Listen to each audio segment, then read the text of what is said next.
Hi, I'm Hannah Lightsey, and welcome to Cabarrus This Week. Today we're here in the chambers of the Government Center, where behind me important decisions are made by our body of county commissioners. Cabarrus is led by a 5-member at-large board.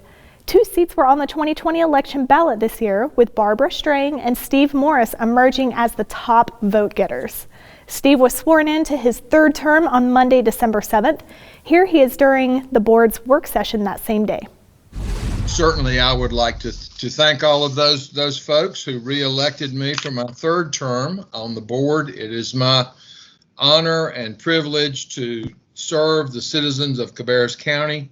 I'm certainly proud of what this board has accomplished and continues to accomplish, and it is a pleasure to work with everyone serving on our board. Steve Morris and Diane Honeycutt were re-elected as chair and vice chair of the board, respectively. Newly elected Commissioner Barbara Strang was recently sworn into office for her 1st term. We talked to Barbara to learn a few things about our new county commissioner. And you, Barbara Strang, solemnly swear that you will support and maintain the Constitution and laws of the United States and the Constitution and laws of the state of North Carolina, not inconsistent therewith, and that you will faithfully discharge the duties of your office as Cabarrus County Commissioner, so help you God? I do. Congratulations. My name is Barbara Strang. I reside here in Cabarrus County. I have for over 20 years. I have 2 children. I'm married here. I have a double majored out of UNCC.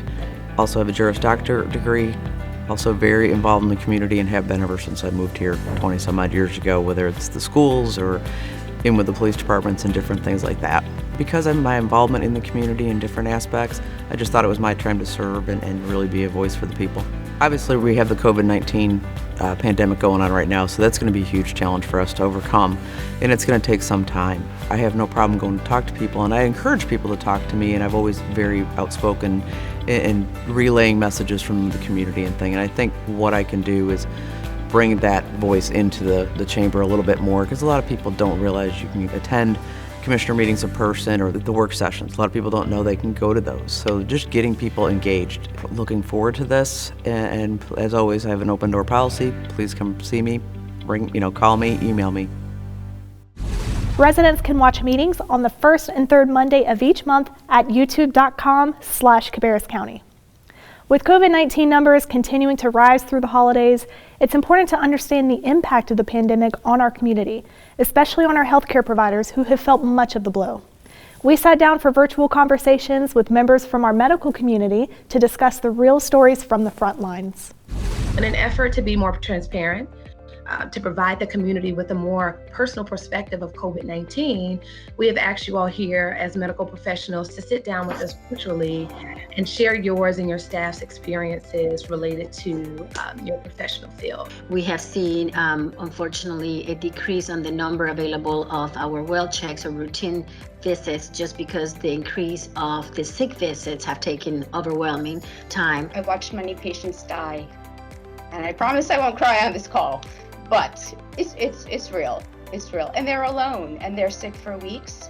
I also see the flip side where people have mild illness and sometimes don't even recognize that their headache, their sore throat, their runny nose is COVID.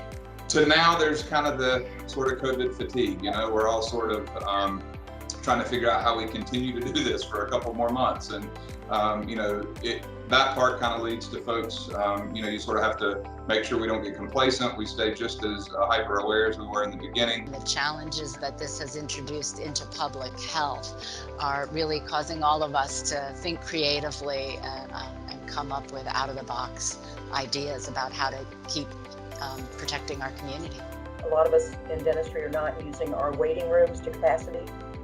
People sometimes are staying in their cars. So the beginning of our protective mechanisms really starts outside of the practice, even with teledentistry conversations. Still seeing other things, diabetes and heart problems haven't gone away because of COVID. So it's very important to kind of maintain your health maintenance and seek care and not be afraid. Make sure that you work together. Think other people, think of other people. We are on all this together, and this is how we're going to make it through. Thank you all for sharing your stories and insight and for what you do each day.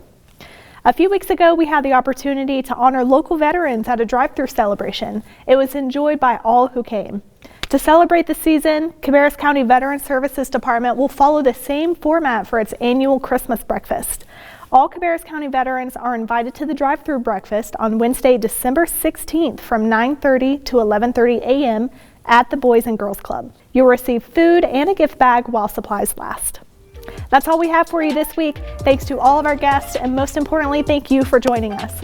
You can learn about these and other topics in our weekly newsletter. Sign up by visiting cabarruscounty.us, then typing newsletter in the search bar.